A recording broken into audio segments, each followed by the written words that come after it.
Maharashtra CM Eknath Shinde ಅವರು ಒಂದು statement ಮಾಡಿದ್ದಾರೆ ಸರ್. ಕರ್ನಾಟಕದಲ್ಲಿ ಕಾಂಗ್ರೆಸ್ ಸರ್ಕಾರ ಪತನ ಆಗುತ್ತೆ, ಮಹಾರಾಷ್ಟ್ರದಲ್ಲಿ ಯಾವ ಮಾದರಿಯಲ್ಲಿ ಆಪರೇಷನ್ ಕಮಲ ಆಯ್ತು ಅದೇ ಮಾದರಿ ಶಿಂದೆ ಮಾಡಲ್ ತರನೇ ಆಗುತ್ತೆ ಅನ್ನೋ ತರ ಸ್ಟೇಟ್ಮೆಂಟ್ ಮಾಡಿದ್ದಾರೆ. ನಾನು ಸಹಕಾರ ಕೊಡ್ತೀನಿ ಅಂತ ಹೇಳಿದೀನಿ ಅಂತ ಸಹಕಾರ ಕೊಡ್ತೀನಿ ಅಂತ ಹೇಳಿದೀನಿ ನಾನು ಕೂಡ ಅಂತ ಹೇಳಿದ್ದಾರೆ ಸರ್ ಏಕನಾಥ್ ಶಿಂದೆ ಮಹಾರಾಷ್ಟ್ರ ಸಿಎಂ. ಅವರು ರಮೇ ಅವ್ರಿಗೆ ಹಗಲು ಕನಸು. ಯಾವ ಕಾರಣಕ್ಕೂ ಕೂಡ ನಮ್ಮ ಸರ್ಕಾರವನ್ನ ಅವರು ಆಪರೇಷನ್ ಕಮಲ ಮಾಡಿ ಮಹಾರಾಷ್ಟ್ರದಲ್ಲಾಗಲಿ ಅಥವಾ ಕರ್ನಾಟಕದಲ್ಲಿ ಮಾಡಲಿಕ್ಕೆ ಸಾಧ್ಯ ಇಲ್ಲ. ಯಾಕಂದ್ರೆ ಅವ್ರು ಪಾರ್ಲಿಮೆಂಟ್ನಲ್ಲೇ ಸೋಲ್ತಾ ಇದ್ದಾರೆ. ನಿಮ್ಗೆ ಗೊತ್ತದು, ಪಾರ್ಲಿಮೆಂಟ್ನಲ್ಲೇ ಈ ಸಾರಿ NDA ಸೋಲ್ತದೆ.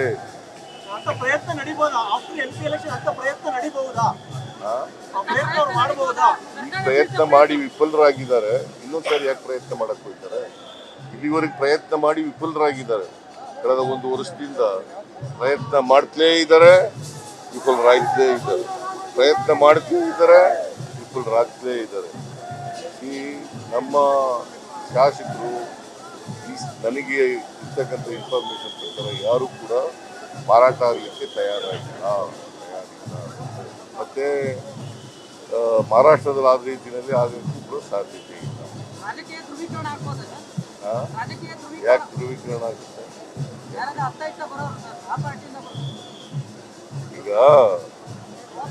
ಈಗ ಇಂಡಿಯಾ ಕಾಂಗ್ರೆಸ್ ನೇತೃತ್ವದ ಇಂಡಿಯಾ ಈ ಸಾರಿ ಗೆಲ್ತದೆ. ಕಾಂಗ್ರೆಸ್ ನೇತೃತ್ವದ ಇಂಡಿಯಾ ಗೆದ್ದು ಸರಿ ಪ್ರೈಮ್ ಮಿನಿಸ್ಟರ್ ಆಗ್ತಾರೆ.